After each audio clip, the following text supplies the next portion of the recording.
Bem, graças a Deus por estarmos mais uma vez aqui nesta ocasião para juntos nós estarmos meditando nas Escrituras Sagradas. Para mim é uma bênção e um privilégio muito grande estar aqui neste dia para expor as Escrituras para aqueles que estão aqui presentes e também para aqueles que vão nos ouvir através do YouTube.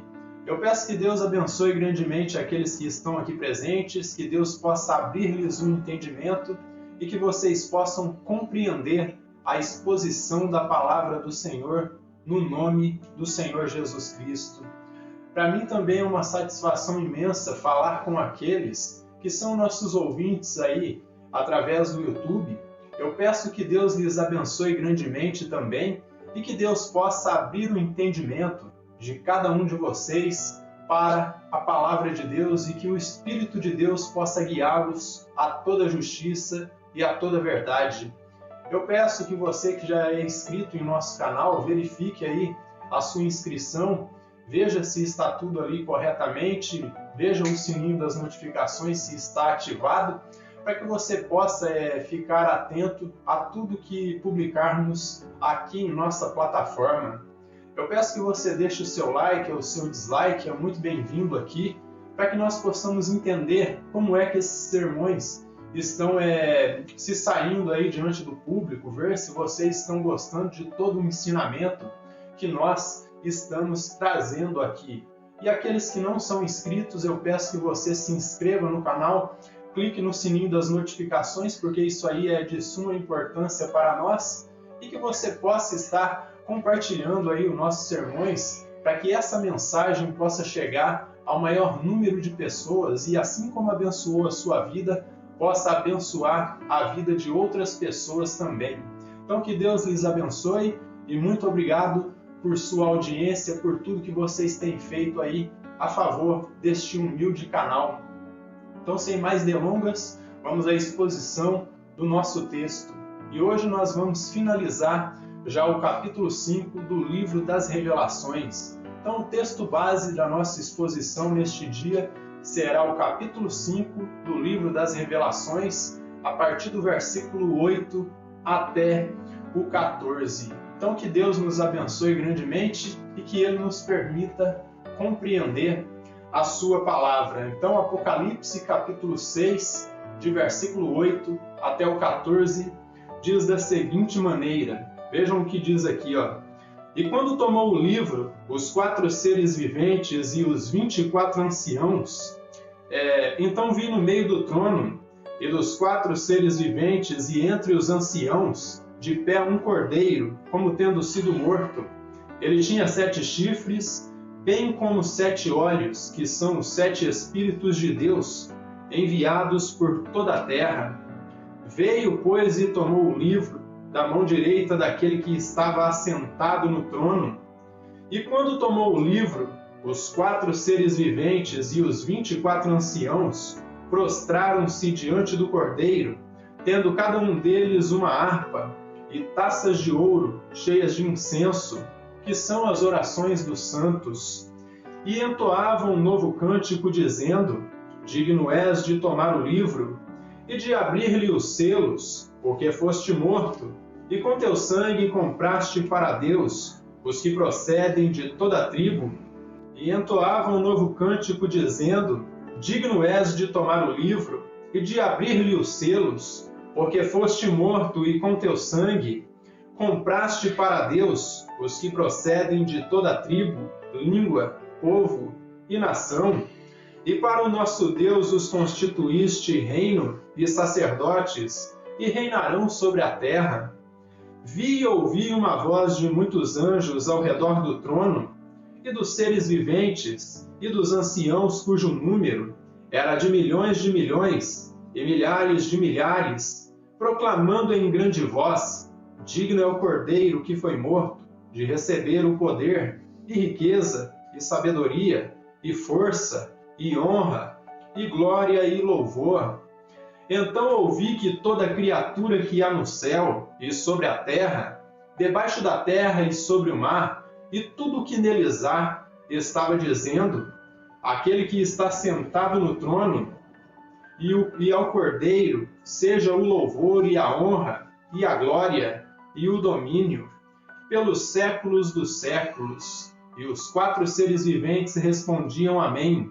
Também os anciãos prostraram-se e adoraram. Amém? Até aqui a leitura da palavra de Deus. Então que Deus nos abençoe grandemente e que Ele, no nome do Senhor Jesus Cristo, nos permita compreender a sua palavra. Exposição que nós vamos estar fazendo aí no capítulo 5, de versículo 6 até o 14. Então João, a partir de agora, ele passa a descrever o momento em que o Senhor e Salvador Jesus Cristo ele se aproxima do trono e ele toma da mão direita do Pai o livro que estava selado aí com 7 selos e descreve o que foi que ocorreu logo após que o Senhor Jesus tomou ali o livro. Ele nos relata que houve um grande avivamento no céu, de forma que os 4 seres viventes, que são os representantes aí da natureza completa, junto com os 24 anciãos, que são os nossos representantes ali no céu, e mais aí uma quantidade imensa de anjos, que é impossível de ser contada, eles se prostram aí em reverência ao Cordeiro e começam a louvar aquele que vive pelos séculos dos séculos. Então nós temos uma visão aí gloriosa da sala do trono celestial, onde o Senhor Jesus ele toma o livro selado com 7 selos, e quando ele toma esse livro aí, esse pergaminho selado com 7 selos, há um grande avivamento no céu, onde os representantes dos seres vivos, juntamente aí com os representantes de toda a humanidade, juntamente com os anjos que não haviam aparecido no capítulo 4, eles aparecem e começam a louvar aquele que vive pelos séculos dos séculos. O irmão Grant Osborne, ao comentar aqui essa seção do livro das Revelações, ele diz o seguinte, a cruz é o ponto central da história e a batalha do Armagedon é a culminação da vitória já alcançada. Vitória alcançada onde? Na cruz do Calvário. Então aqui Grant Osborne ele define algo que eu já havia observado aqui nesse texto, que o que define a obra redentora do Senhor Jesus Cristo, o que define toda a culminação dessa obra de redenção é a cruz do Calvário. Então, sendo assim, o que nós vemos demonstrado aqui com este grande avivamento que houve no céu é a solidificação da obra redentora, da obra de redenção, que só foi possível porque Cristo morreu em resgate dos nossos pecados. A morte é a consumação da obra do Messias, do Cordeiro, o nosso Salvador, o Senhor Jesus Cristo. E desta forma, se ele não viesse aí como uma ovelha humilde, como servo sofredor, ele jamais poderia vir aí como Messias guerreiro, como o conquistador, o Rei dos Reis. Então, o que o consagrou como Messias guerreiro, como o conquistador dos céus e da terra, foi a sua morte na cruz do Calvário. Foi a cruz que o consagrou aí e o que fez digno de tomar o livro aí da mão direita do Pai. Veja os versos aí 6 e 7. Então vi no meio do trono e dos 4 seres viventes e entre os anciãos, de pé um cordeiro, como tendo sido morto. Ele tinha 7 chifres, bem como 7 olhos, que são os 7 Espíritos de Deus enviados por toda a terra. Veio, pois, e tomou o livro da mão direita daquele que estava sentado no trono. Então esses versos apresentam Jesus Cristo aí como Cordeiro vitorioso, como leão da tribo de Judá, e de forma gloriosa ele aparece com seus 7 olhos, que afirmam a sua onisciência, isto é, ele vê tudo, e também esses 7 olhos aí expressam o Espírito Santo em suas múltiplas operações, e como dito mais uma vez, é afirmada a onisciência do Senhor e Salvador Jesus Cristo, aí a onisciência do Cordeiro por meio desses 7 olhos. E isto define que Cristo ele sabe ele enxerga e ele analisa tudo. E desta forma, nada está oculto aos seus olhos. Os homens podem se esconder aí de autoridades civis e eclesiásticas, mas de Cristo é impossível a pessoa se esconder. Ele vê os pecados dos ímpios, mas ele também vê a devoção dos seus eleitos. A maldade do homem nunca irá escapar do seu olhar penetrante. E isso nos revela que ele está atento a tudo e nada irá escapar do seu justo julgamento. Então entenda, por mais que pareça que o mal está prevalecendo aqui nesta terra, o Senhor Jesus Cristo, ele vê tudo, ele sabe tudo e ele analisa tudo e nada vai escapar do seu olhar penetrante aí, olhar onisciente que conhece todas as coisas. E como eu disse, o ser humano ele pode se esconder das autoridades humanas aqui desta terra, autoridades civis, pode se esconder da polícia, pode se esconder do poder judiciário, mas não pode se esconder dos olhos do Senhor e Salvador Jesus Cristo.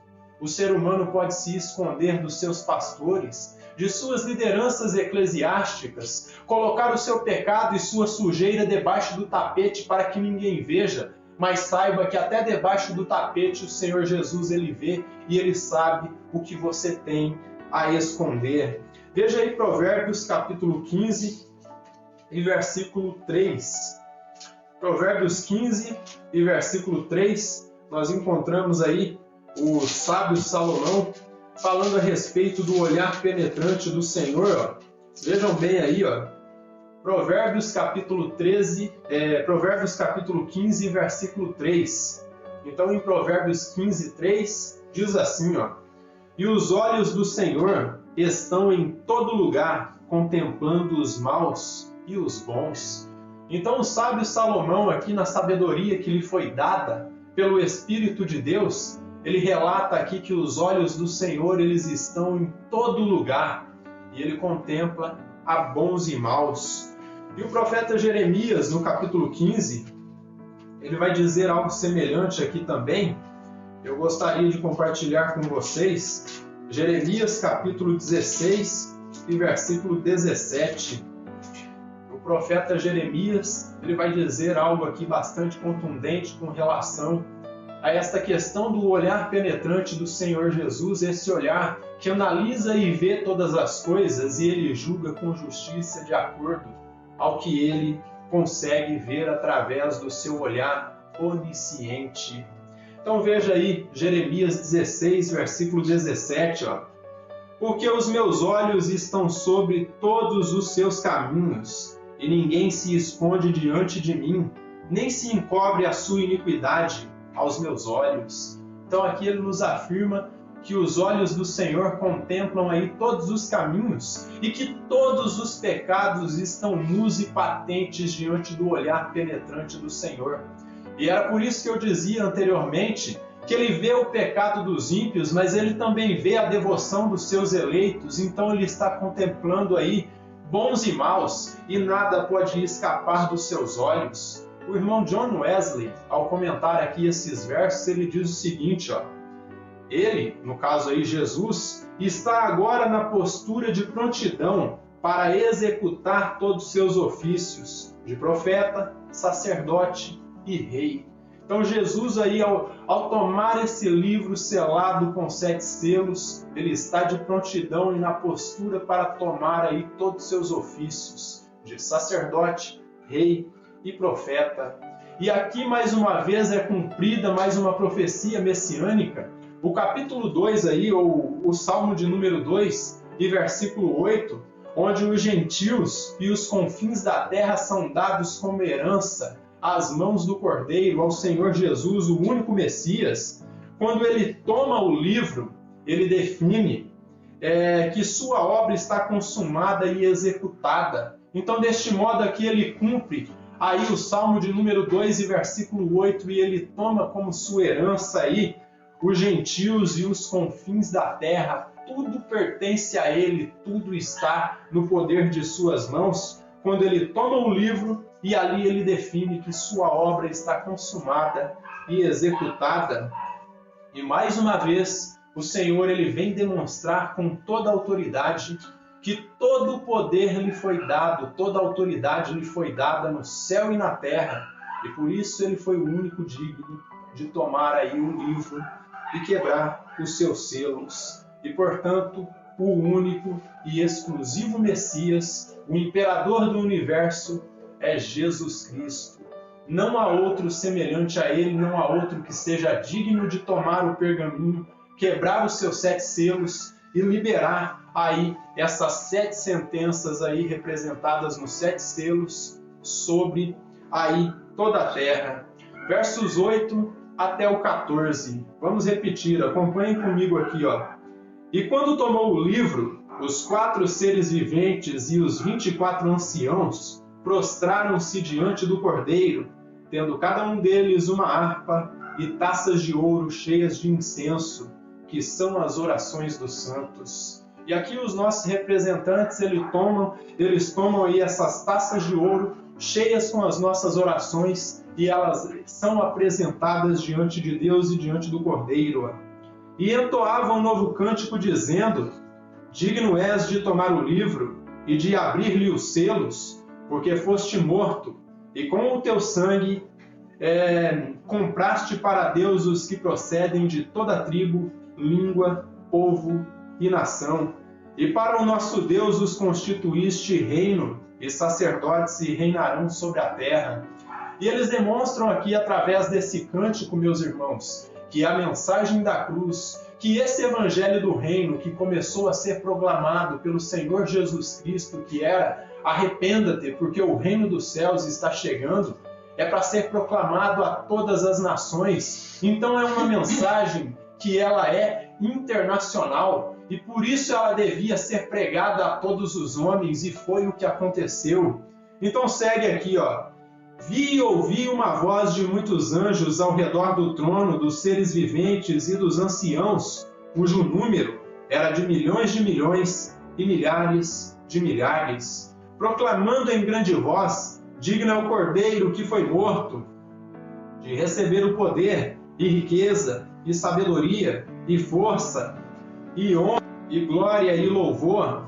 Então ouvi que toda criatura que há no céu e sobre a terra, e debaixo da terra e sobre o mar, e tudo que neles há, estava dizendo: aquele que está sentado no trono e ao Cordeiro seja o louvor, e a honra, e a glória e o domínio, pelos séculos dos séculos.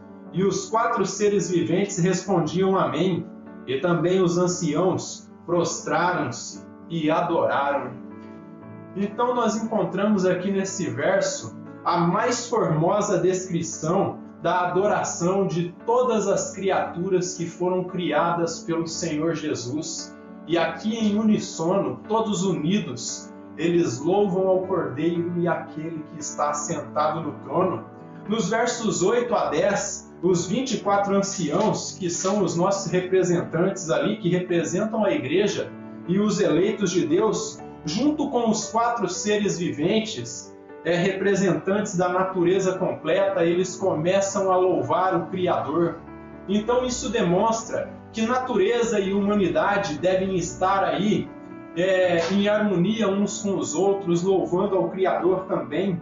E nos versos de 11 a 12 aparecem as figuras dos anjos, que no capítulo 4 ainda não haviam aparecido, mas agora no capítulo 5 eles aparecem. Então aparece a figura dos anjos, que proclamam a glória do Cordeiro e glorificam o seu nome e destacam aí 7 adjetivos em adoração ao nome do Cordeiro. O primeiro adjetivo que eles trazem aí é o poder, que revela a sua autoridade e imensidão. Isso demonstra o que Jesus declarou lá em Mateus 28, versículo 18: todo poder me é dado no céu e na terra.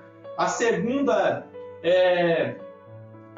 virtude que é expressada aí, dada ao Cordeiro, o segundo adjetivo, é riqueza. E isso demonstra que tudo pertence a Ele, pelo fato dele ter criado todas as coisas. Abra comigo em João aí, no capítulo 1. João capítulo 1 e versículo 3, nós vamos encontrar o relato do apóstolo João dizendo que tudo foi criado por ele, Vejam bem o que ele diz aqui em João, no capítulo 1 e versículo 3.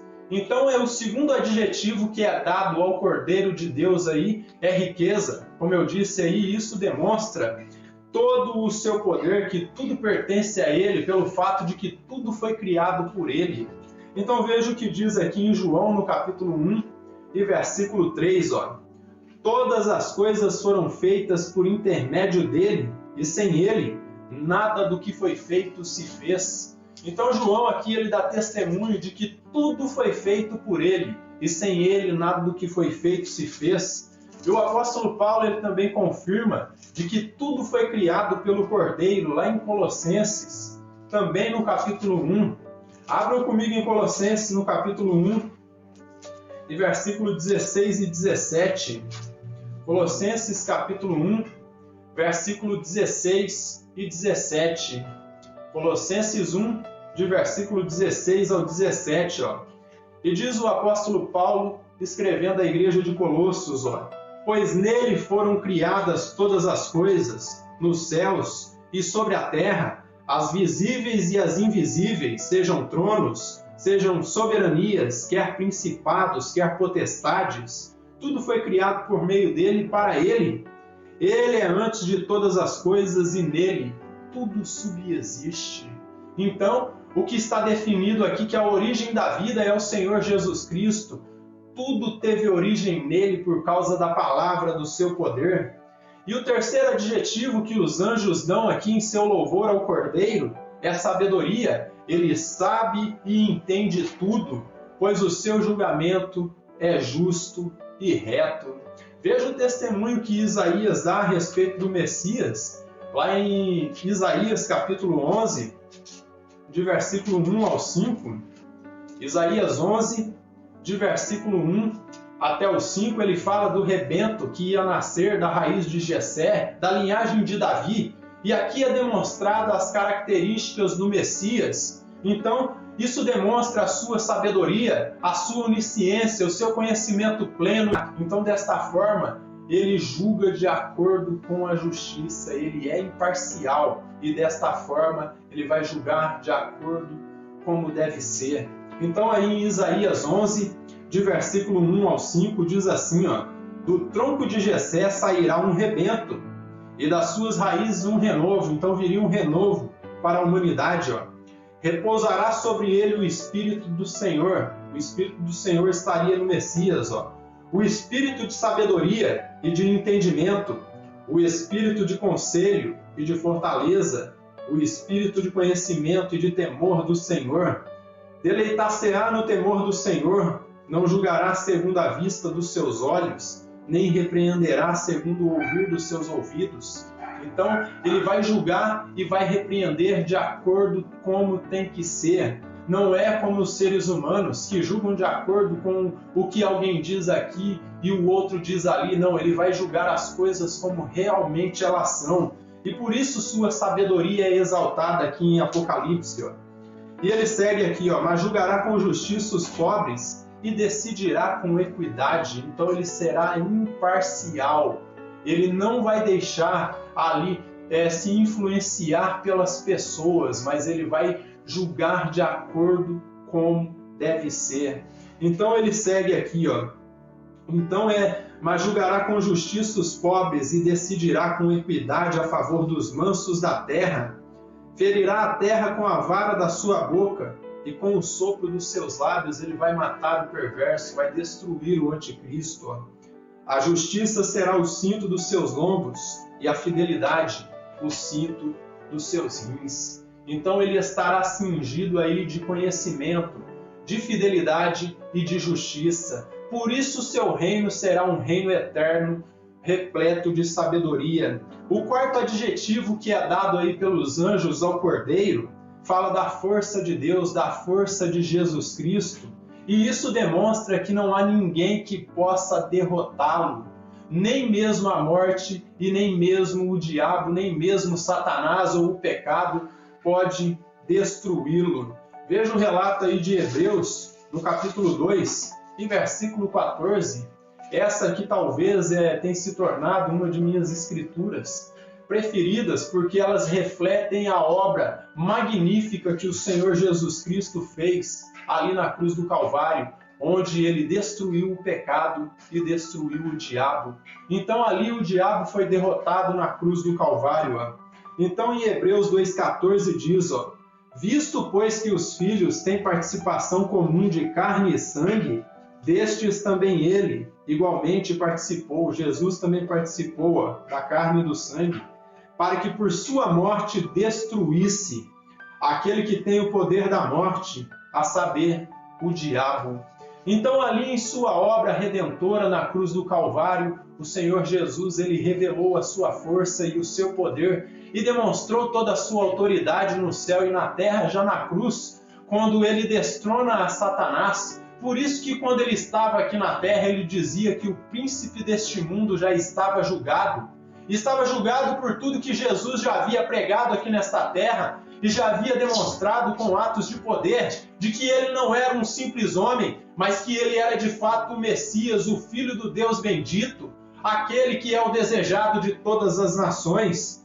E o sexto adjetivo que é dado aqui para o Cordeiro de Deus, para o leão da tribo de Judá, para o Rei dos Reis e Senhor dos Senhores, é glória. E diz que ele é majestoso, ele vem de forma majestosa com os seus 7 olhos aí e com 7 chifres, demonstrando o seu poder. Ele vem montado em um cavalo branco no capítulo 19, versículo 11, e isso demonstra que ele tem todo o poder. Ele é majestoso, ele vem em glória e ele demonstra quem ele é. E ele demonstra que de fato ele não é apenas um homem, mas ele é Deus. Ele não era aqui nesta terra um simples véu de carne, mas ele era o próprio Deus na forma de um homem. E o sétimo adjetivo que foi dado aí, através do louvor dos anjos, é o louvor. E o único que deve ser louvado e adorado é o Senhor Jesus Cristo, o Pai e o Espírito Santo. E desta forma não há outro Deus que deve ser adorado, por isso que todo louvor no céu e na terra é dado a Ele. E nos versos 13 e 14, tudo se conclui com todos os seres vivos aí, todos os seres que foram criados por Deus, glorificando e louvando o Cordeiro. Os 4 seres viventes e representantes aí da criação, eles dizem amém. E os 24 anciãos, eles se curvam e se prostram diante do Cordeiro e glorificam e adoram o nome do Senhor e Salvador Jesus Cristo. E nós aqui nesta terra, nós fazemos o mesmo. Nós nos inclinamos diante do Cordeiro, diante do Criador de toda a terra, e nós olhamos para os céus e dizemos, Maranata, ora vem Senhor Jesus. Nós estamos clamando aqui neste dia e pedindo que o Senhor Jesus ele venha logo e que ele estabeleça seu reino sobre esta terra e que resolva todos os problemas da humanidade simultaneamente. E por isso, mais uma vez, junto com esta congregação, eu proclamo diante de Deus, eu digo, Maranata, ora vem Senhor Jesus. Nós vimos aqui também nesse texto, aqui nesses versos, o coro celestial, um coral glorioso nos céus, formado pelos representantes dos homens aí, os 24 anciãos, os 4 seres viventes representantes da criação e também os anjos ali. E eles entoavam um cântico novo ali. E sobre o que esse cântico novo tratava? Qual era o tema desse cântico? Qual era o tema que era exaltado ali? Esses seres aí, eles louvavam e glorificavam a morte e o sangue de Cristo vertido na cruz do Calvário.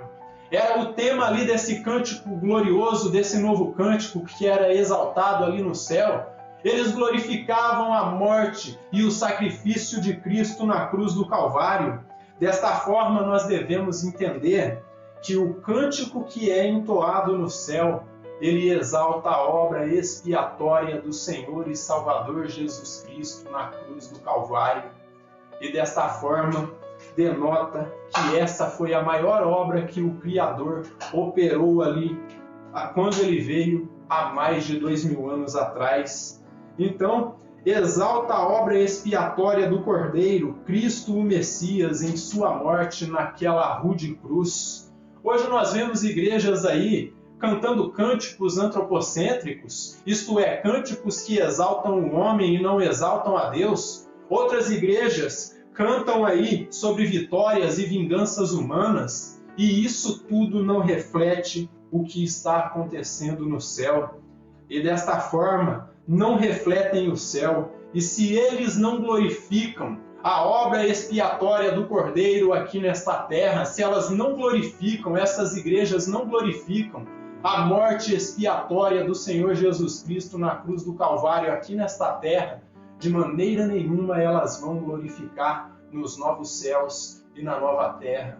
E por isso que é necessário uma nova reforma, é necessário que o Espírito reformador se manifeste nesta terra novamente e faça uma reforma nas igrejas e mostre para eles qual é o genuíno e verdadeiro evangelho e demonstre para eles qual é o verdadeiro louvor que deve ser apresentado ao Cordeiro. Então, se eles não louvam e não glorificam a Cristo aqui na terra, jamais louvarão nos novos céus e na nova terra.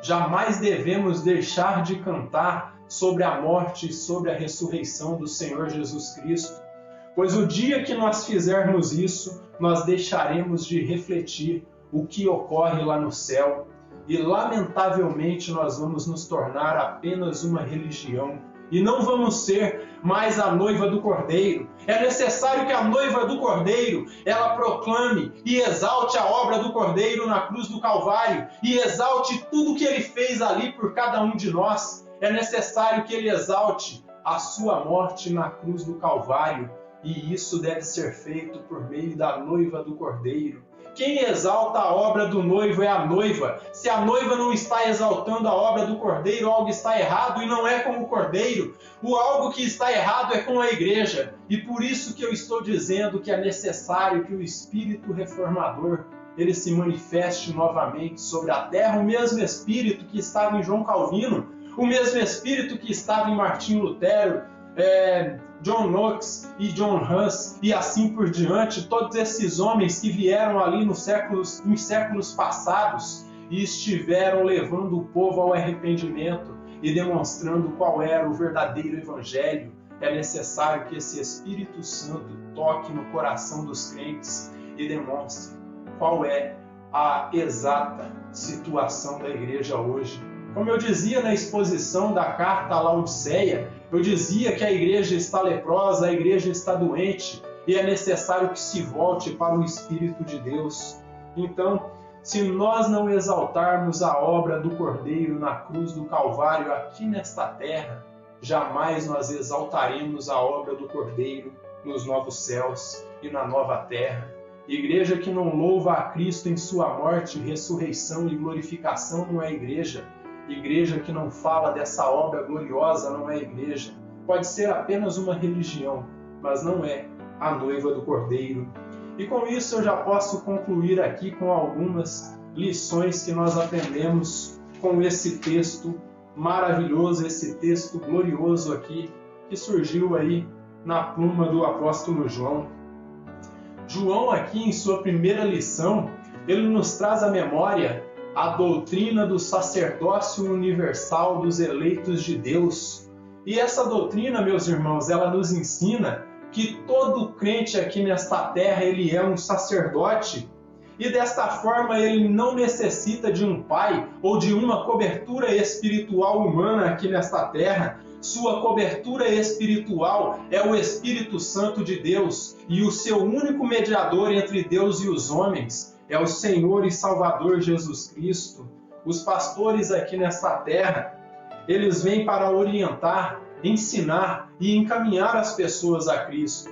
Mas eu, como pastor, e outros colegas pastores, nós não somos mediadores. A única coisa que nós temos que fazer aqui nesta terra é apontar o caminho para que essas pessoas possam chegar aos pés de Cristo por sua livre e espontânea vontade. Eu não posso me fazer um pai espiritual aqui nesta terra e de modo nenhum posso fazer-me uma cobertura espiritual e dizer que se vocês não estiverem sob o meu julgamento, vocês não vão chegar a Cristo.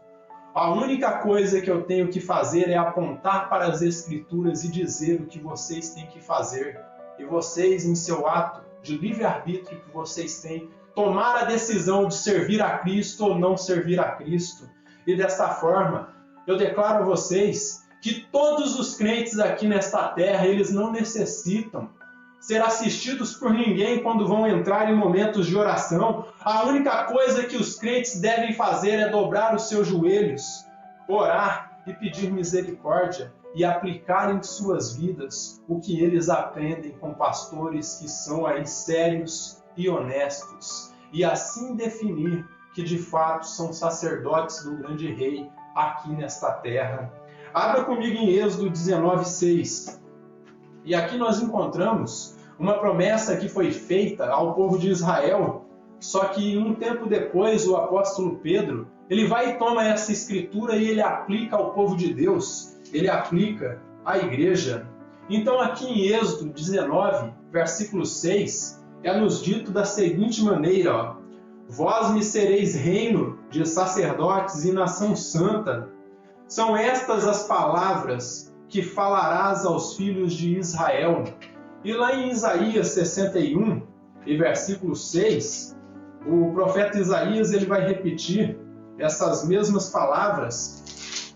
Então em Isaías 61, e versículo 6, diz assim, ó, prestem bem atenção no que está dito aqui em Isaías 61, e versículo 6, e vocês vão entender que o povo de Deus foi feito um reino de sacerdotes, e isso não está para se cumprir só no milênio, isso já se cumpre nos dias de hoje, de modo que todos os crentes são sacerdotes aqui nesta terra. Ó.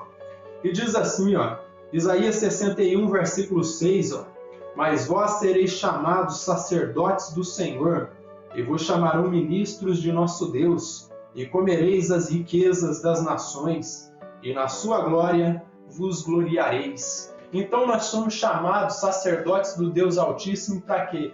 Para proclamar as verdades divinas. E lá em 1 Pedro, no capítulo 2, versículos 9 e 10, o apóstolo Pedro ele toma essas escrituras do Velho Testamento e vai e aplica à igreja do Senhor e Salvador Jesus Cristo. Então aqui, em 1 Pedro, capítulo 2, versículos 9 e 10, veja o que o apóstolo Pedro ele expressa aqui. E veja se essa doutrina aí do sacerdócio universal dos eleitos de Deus não é uma doutrina verídica, se não é uma doutrina bíblica, se não é algo que está aí aparente e claro nas Escrituras, e você vai ver que você, meu irmão, minha irmã, vocês são sacerdotes do Deus Altíssimo aqui nesta terra, chamados para proclamar as verdades divinas. Não só os pastores, a todo momento, com todo o testemunho que nós damos aqui nesta terra, nós temos que estar proclamando as verdades divinas. Em uma certa ocasião, em um sermão que pregava aqui, eu dizia para vocês o seguinte, que a maior mensagem que nós damos aqui nesta terra, a maior mensagem evangelística é o nosso testemunho, é a nossa conduta. E nesse momento, quando nós damos um bom testemunho aqui nesta terra, nós estamos usando do ofício de sacerdotes do Deus Altíssimo. Ó. Então, em 1 Pedro, capítulo 2, versículos 9 e 10, ó, vós, porém, sois raça eleita, sacerdócio real, nação santa, povo de propriedade exclusiva de Deus, a fim de proclamardes as virtudes daquele que vos chamou das trevas para a sua maravilhosa luz. Vós, sim, que antes não erais povo, mas agora sois povo de Deus, que não tinhais alcançado misericórdia, mas agora alcançaste misericórdia. E desta forma alcançamos misericórdia para proclamar as verdades divinas. O irmão Grant Osborne, ao comentar a respeito desse tópico, ele diz o seguinte, ó, a ideia do sacerdócio implica em acesso total e imediato à presença de Deus para louvor e cultuar, para louvar e cultuar. Desta forma, nós devemos entender que nós somos chamados como sacerdotes do Deus Altíssimo para proclamar as verdades divinas do nosso verdadeiro Pai espiritual, que é o Deus eterno. Amém? Segunda lição que eu quero trazer para vocês aqui é outro detalhe que nós aprendemos aqui com essas palavras que João colocou nesse texto aqui. Outro detalhe que aprendemos com esse texto é o fato de que Cristo nos libertou de nossos pecados de uma vez por todas. E quando João declara que Cristo nos comprou, e quando ele nos comprou, ele nos libertou, e quando nos libertou, ele nos resgatou com a sua morte. E quando ele morreu, ele nos fez aptos para entrarmos à presença do Deus Altíssimo. Então, voltando à questão aí da doutrina do sacerdócio universal, foi na morte que todos os crentes foram feitos sacerdotes do Deus Altíssimo. Antes, no Velho Testamento, quem podia entrar no lugar santíssimo era só o sumo sacerdote. Mas quando Cristo morreu na cruz do Calvário, ele definiu que todos os crentes têm acesso ao lugar santíssimo e podem chegar até a presença de Deus. E quando Cristo morreu, ele nos fez aptos para entrar à presença de Deus, pois o pecado se tornou nulo, o pecado foi anulado, e desta forma ele não teve mais poder sobre nós. Morremos para o pecado, para não sermos mais escravos do pecado e dos desígnios corruptos de nossos corações corrompidos. Fomos resgatados para viver vidas santas e vidas separadas do pecado. Então, quando Cristo morreu, nós morremos com Ele. E quando nós morremos para o pecado. E quando morremos para o pecado, ficamos livres de todo o pecado. O pecado já não tem que ter poder sobre nós. Ainda que nós pecarmos aí diariamente, cometermos erros, saiba que esse pecado não tem poder sobre você. Ele não pode controlar a sua vida. E como você tem total acesso ao trono celestial de Deus, você pode chegar à presença de Deus e se humilhar e pedir perdão e oferecer sacrifício de louvor para que Ele te perdoe de todos os pecados. E desta forma você fique limpo de todas as suas mazelas espirituais. Mas é necessário que você entenda que Cristo morreu. E ao morrer Ele nos libertou, nos comprou, nos consagrou diante de Deus. Veja aí Romanos no capítulo 2, veja Romanos capítulo 6 e versículo 2 até o 8. Romanos 6, de versículo 2 até o 8. Veja como o apóstolo Paulo ele nos ensina essa doutrina de que nós morremos para o pecado quando Cristo morreu na cruz do Calvário. E dessa forma nós devemos entender que nós fomos livres de todo o pecado. Nós fomos libertos da escravidão do pecado para vivermos em novidade de vida. Não é para vivermos como andávamos outrora, desgarrados, como ovelhas sem pastor e sem Deus no mundo, como diz o apóstolo Paulo, mas para que possamos dar testemunho de que Ele morreu por cada um de nós. Então, Romanos 6, de 2 a 8, ele diz assim, de modo nenhum, como viveremos ainda no pecado, nós, os que para ele morremos? Vamos ver o versículo 1. Que diremos, pois? Permaneceremos no pecado para que seja a graça mais abundante? É o que diz a hipergraça.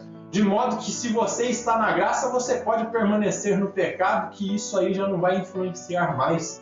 Mas o apóstolo Paulo está dizendo, você não vai permanecer no pecado para que a graça se torne abundante. A graça, o favor imerecido de Deus, ele só vai se tornar efetivo na sua vida à medida que você se separar do pecado. É por isso que ele diz aqui, de modo nenhum. Como viveremos ainda no pecado, nós que para ele morremos? Ou porventura ignorais que todos nós que fomos batizados em Cristo Jesus, fomos batizados na sua morte? Então, quando batizamos, morremos com Cristo, morremos para o pecado. Então, se você se identificou com Cristo, quando Cristo aniquilou o pecado ali, anulou o pecado na cruz, e agora você tem aceitado Ele como seu único e suficiente Salvador, você também morreu para o pecado. E o pecado antes era o seu Senhor, só que agora, como você morreu para o pecado, você se tornou livre do pecado. E ele diz, fomos pois sepultados com Ele na morte, pelo batismo, para que, como Cristo foi ressuscitado dentre os mortos, pela glória do Pai, assim também andemos em novidade de vida. Porque se fomos unidos com Ele na semelhança da sua morte, certamente o seremos também na semelhança da sua ressurreição. sabendo isto, que foi crucificado com ele o nosso velho homem morreu com Cristo, para que o corpo do pecado seja destruído, e não sirvamos o pecado como escravos, porque quem morreu está justificado do pecado. Sabedores, ora, se já morremos com Cristo, cremos que também com ele viveremos. E o verso 9, sabedores de que, havendo Cristo ressuscitado dentre os mortos, já não morre a morte. A morte já não tem domínio sobre ele. E todos aqueles que morreram com Cristo, a morte espiritual que estava manifestada através do pecado, já não tem poder sobre eles. E o apóstolo Pedro, na sua primeira carta, no capítulo 1, versículo 18 e 19, ele diz o seguinte aqui para nós, prestem bem atenção. Ele diz que nós não fomos resgatados com coisas perecíveis, como prata ou ouro, mas nós fomos resgatados pelo precioso sangue do Senhor Jesus. E vejam bem 1 Pedro, capítulo 1, versículo 18 e 19. Sabendo que não foi mediante coisas corruptíveis, como prata ou ouro, que fostes resgatados do vosso fútil procedimento, que vossos pais vos legaram, o pecado que estava na carne, mas pelo precioso sangue, como de cordeiro, sem defeito e sem mácula, o sangue de Cristo. Então, quando Cristo morreu, ele definitivamente nos libertou de nossos pecados e nos fez aptos para ser reis e sacerdotes do Deus Altíssimo, e clamar por ele e ser atendidos, pedir perdão por nossos pecados, entrar no Santo dos Santos, oferecer sacrifício de louvor, pedindo perdão por nossos pecados, e o nosso sacrifício de louvor ser aceito por Deus. E desta forma, ele morreu por cada um de nós. E por isso que nós vemos toda essa adoração no céu, louvando e engrandecendo o nome do Cordeiro de Deus. E assim ele nos reconciliou com o Pai. E do mesmo modo que os 24 anciãos lá no céu, eles se inclinavam e se prostravam em adoração diante do Cordeiro, nós, em reverência, eu posso dizer, nós nos inclinamos diante de sua glória e pedimos que ele faça a sua obra nas nossas vidas e a cada dia nos faça mais tementes a ele e mais aplicados no estudo e na devoção de sua palavra, para que quando ele vier, ele ache fé em nossos corações. E desta forma, nós glorificamos o grande Rei por tudo que ele é e por sua colossal obra ali de redenção na cruz do Calvário.